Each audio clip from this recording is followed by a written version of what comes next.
Hola. Hoy, después de haber visto cómo la palabra puede crear realidades, nos metemos de lleno en una pregunta clave. ¿Cómo funciona eso de significar? ¿Cómo las palabras, cómo logran apuntar a algo? Y para explorar esto, nuestro material nos lleva por un camino sorprendente. Un diálogo de San Agustín, nada menos que del siglo IV. Efectivamente. Vamos a ver cómo estas ideas, tan antiguas, pueden iluminar complejidades muy actuales de la comunicación y, sobre todo, de la experiencia psicoanalítica. A ver, desempaquemos esto. Exacto. El capítulo 20 de Locutionis Significatione aborda justo esa relación entre la palabra y lo que significa. Es un nudo central, ¿eh? Y partimos de una idea semántica fundamental, que el texto recalca mucho. Ninguna significación vive sola, digamos. Siempre remite a otra. Como un eco. Algo así. Remite a todo el sistema del lenguaje. Si no vemos esto, nos dice el texto, la teoría se atasca. Esto crea una polivalencia, una multiplicidad de sentidos en todo lo que decimos. Vale, entiendo. Pero si cada palabra tiene múltiples ecos, resuena por varios sitios, ¿cómo es que nos entendemos? O a lo mejor es que no nos entendemos tan bien como creemos. Mm. Y eso me lleva a esa idea que mencionan las fuentes. Eso del discurso secreto, ¿no? El que se filtra por las rendijas de lo que queremos decir. ¿Cómo entra eso aquí? Pues precisamente ahí, en esa tensión, es donde la cosa se pone interesante y conecta con el análisis. La idea de Lacan del inconsciente como discurso del otro se apoya justo en esto. No es que haya otro discurso oculto ahí detrás esperando. No es como un mensaje secreto literal, no es exactamente. Es más bien como la propia estructura del lenguaje, sus reglas, la historia que carga. Como todo eso habla a través de nosotros. O sea, más allá de nuestra intención consciente. Es como si sonara otra voz, ¿sabes? La del sistema simbólico, la de nuestra historia olvidada. Sobre todo cuando nuestro discurso, el que controlamos, flaquea. En los silencios, los lapsus. Exacto. Silencios, sueños, actos fallidos, los famosos lapsus lingue. Entonces, la escucha en análisis no va solo a buscar el significado literal, el del diccionario. Para nada. Busca justo esa tensión, esa relación entre lo que el sujeto dice o cree decir y ese otro discurso que se cuela. Aprovecha precisamente esa polivalencia, esa multiplicidad de sentidos de la que hablábamos, la cadena significante, esa secuencia de palabras donde una lleva a la otra. Ahí es donde se busca la verdad del sujeto. Una verdad que no está antes, sino que emerge ahí, en el decir. Las fuentes dicen que el fenómeno clave de la revelación analítica está ahí, ¿no? En esa relación de un discurso con otro que se apoya en él, que se expresa en sus fallos. Justo. Y aquí es donde entra San Agustín. Me parece fascinante que el material nos lleve al de Magistro, ese diálogo con su hijo Adiodato, y se ponen a analizar un verso de Virgilio, de la Eneida, «Si nihil extanta superis place turbe requinqui». Es increíble cómo lo descomponen. Sí, es un ejercicio de análisis semántico brutal para la época. Lo desmenuzan palabra por palabra para ver cómo funciona esto de significar. Sí, introduce la duda, la condición. Nihil, nada. ¿Qué es nada? Algo que no es.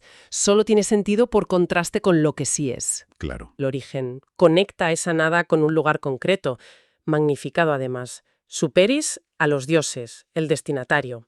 Placet agrada, un juicio de valor divino. Y relinquim, ser dejado, el resultado. Es un trabajo de orfebrería, casi. Totalmente. Y Agustín usa este análisis tan detallado para mostrar eso, que el significado no está en la palabra aislada, como una etiqueta pegada a una cosa. Sino en cómo se combinan, en la estructura. Exacto, en sus relaciones mutuas dentro de la frase y, claro, dentro de todo el sistema de la lengua. Vale, el significado emerge de la estructura, de la combinación. No es una simple suma. Pero Agustín va más allá, ¿no? Entiendo que explora los límites. Se pregunta si podemos mostrar las cosas directamente, sin palabras. Efectivamente, esa es una parte clave de su argumento en De locuzione significatione. Lanza la pregunta, ¿pueden las cosas enseñarse a sí mismas sin que medien los signos? Y pone el ejemplo de señalar un muro. Alguien señala. ¿Qué señala? El muro como objeto, que es sólido, su color, que es áspero. Es verdad, el gesto solo. El gesto es ambiguo por naturaleza. Sin la palabra muro o blanco o rugoso, que acompañe, pues no sabemos a qué se refiere el que señala. Como preguntan las fuentes, si señalan una muralla, ¿cómo sabes si es la muralla o su cualidad de aspereza o su color? Es imposible saberlo solo con el gesto. Es el problema de jugar a las películas, ¿no? Si hago el gesto de comer, puede ser comer, tengo hambre, manzana, 1000 cosas. Justo eso. El ejemplo que daban de las hojas de hiedra también es muy bueno. Traer 3 hojas. Puede ser hiedra, pero también 3, o verde, o planta, o hasta la Trinidad. Depende del código que compartas. La ambigüedad es total sin la palabra. Exacta. Y Agustín profundiza más con el ejemplo de caminar. Si alguien se pone a caminar delante de ti para enseñarte qué es caminar, ¿entiendes el concepto universal de caminar? ¿O solo ves a esa persona caminando ahí y ahora? Buena pregunta. Agustín sugiere que para pillar el concepto abstracto, para separarlo de la acción concreta y poder hablar de caminar, aunque nadie camine, necesitas la palabra, el nombre, caminar. Y aquí es donde las fuentes traen esa idea que viene de Hegel, del concepto como el tiempo de la cosa. El tiempo de la cosa suena potente, pero un poco abstracto también. ¿Podemos bajarlo un poco? A ver, intentemos. La idea, tal como se lee aquí en conexión con Agustín y Lacan, es que la palabra permite que la esencia de la cosa, su concepto, dure más allá de su presencia física o de su acto momentáneo. Vale. Caminar, la palabra, captura la idea general, la estructura del acto, separada de cualquier caminata particular. La palabra le da una permanencia conceptual, un tiempo propio, digamos, independiente del aquí y ahora de la acción. O sea, permite que caminar exista como idea aunque nadie esté moviendo los pies. Exacto. La palabra conserva el acto en su esencia abstracta. Nos da acceso a esa abstracción. Vale. Creo que lo pillo. La palabra nos da la abstracción, la permanencia del concepto. Pero entonces Agustín pega un giro que parece, casi contradictorio. Si las palabras son tan importantes para el concepto, ¿cómo es que luego argumenta, como se indica, que los signos, las palabras, en realidad no sirven para aprender la verdad? Parece que tira por tierra lo anterior. Usa el ejemplo del cazador de pájaros. Es un giro dialéctico genial, sí, y desconcertante a primera vista. El ejemplo del cazador es clave. Un observador listo puede aprender el arte de cazar viendo al experto, ¿no? Deduce las técnicas, las intenciones, sin que el experto diga ni una palabra. ¿Y eso significa que la acción enseña la verdad directamente, sin signos? El punto de Agustín es más fino. No niega que los signos sean útiles, claro que no. Lo que cuestiona es que sean la fuente primera del aprendizaje de la verdad sobre las cosas. Entonces, ¿cuál es su argumento? Si veo un epafador y no aprendo una verdad a través de la observación. Y la observación es como un signo no verbal, ¿no? Agustín plantea una paradoja lógica. Dice, cuando te muestran un signo, sea una palabra o una acción que ves, pasan 2 cosas. O ya conoces la realidad, la verdad a la que se refiere. O no la conoces. Exacto. Si ya la conoces, el signo no te enseña nada nuevo. Como mucho, te la recuerda, te la señala. Pero si no la conoces, ¿cómo sabes que ese signo se refiere justo a esa verdad? ¿Cómo lo interpretas bien si te falta el referente? Claro. Su conclusión es que los signos solo funcionan, solo significan algo preciso, dentro de un sistema de comprensión, de un conocimiento previo de las realidades a las que apuntan. No son los signos los que nos enseñan las cosas. Sino el conocimiento de las cosas lo que nos permite entender los signos. Entiendo el dilema. Es como intentar aprender chino solo con un diccionario chino-chino. Las definiciones usan palabras que tampoco entiendes. Necesitas algo externo. Pero esto nos deja un poco inquietos respecto al lenguaje, ¿no? Nos mete de cabeza en la incertidumbre de la comunicación. Agustín lo subraya. Oímos palabras todo el tiempo sin estar seguros de su verdad. El que habla sabe lo que dice, se lo cree. Se equivoca. Error. Nos quiere engañar.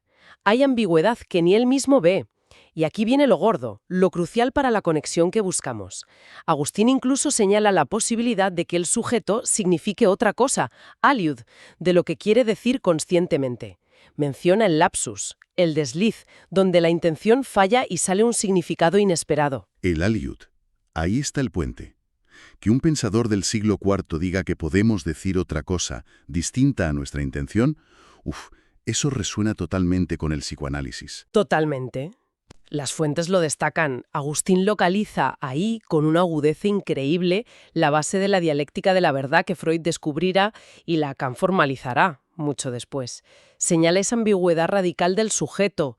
El que habla muchas veces no sabe del todo qué dice, o dice más, o menos, o algo distinto, ese aliud, de lo que cree decir.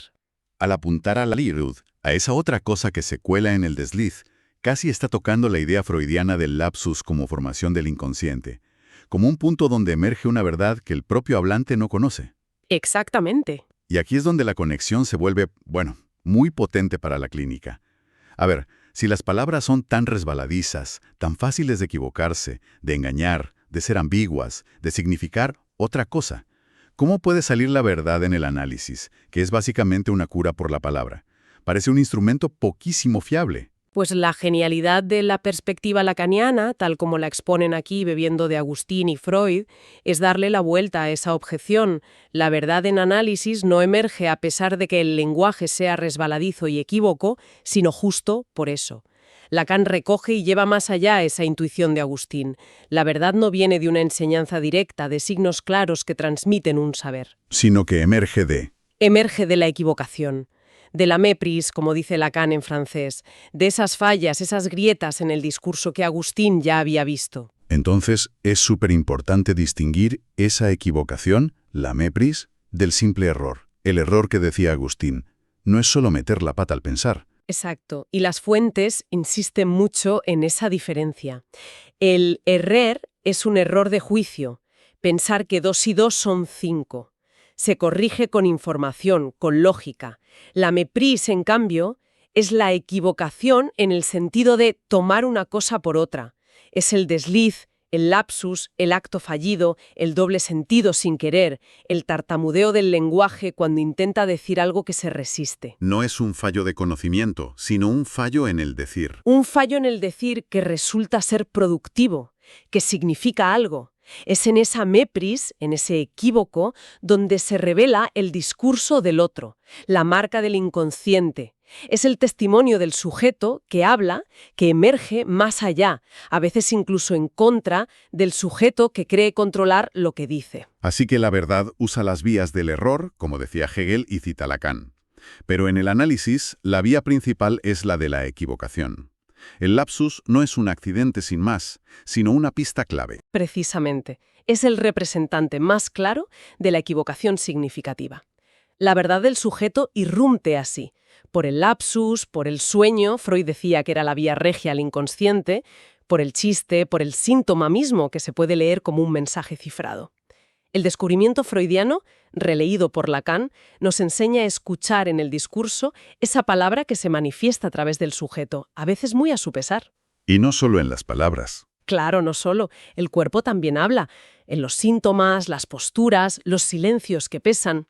Es una palabra de verdad que el sujeto emite como significante, muchas veces sin saberlo, diciendo siempre más o algo distinto de lo que cree querer decir. Es increíble de verdad pensar que un análisis filosófico del lenguaje del siglo IV, como el de Agustín en De Magistro, tenga ya las semillas de una visión tan moderna, tan compleja, de cómo funciona el lenguaje y la verdad subjetiva. Nos enseña que la palabra no es un tubo transparente para pasar significados claros, no.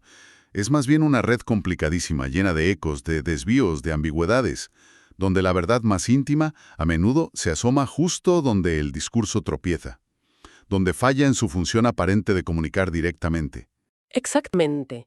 Y esta exploración de la locutionis significationes, a través de Agustín y su resonancia en Lacan, nos deja, yo creo, con una reflexión final importante. Si la estructura misma del lenguaje que usamos está marcada por esa posibilidad del equívoco, por la polisemia, por el desliz que significa, y si la verdad más profunda del sujeto emerge justo de esas fallas y no de una transparencia que en realidad es imposible, ¿qué implica eso para nuestra búsqueda diaria de claridad total? De comunicación limpia, de mensajes directos, sin ambigüedades. ¿Cuánto nos perdemos de la riqueza, de la verdad, de la experiencia humana? Al intentar siempre, allanar esas ambigüedades, tapar las grietas, en lugar de aprender a escucharlas. ¿A interrogarlas? A interrogarlas, sí. Tanto en los demás como en nosotros mismos. Ahí queda esa pregunta, para seguir dándole vueltas.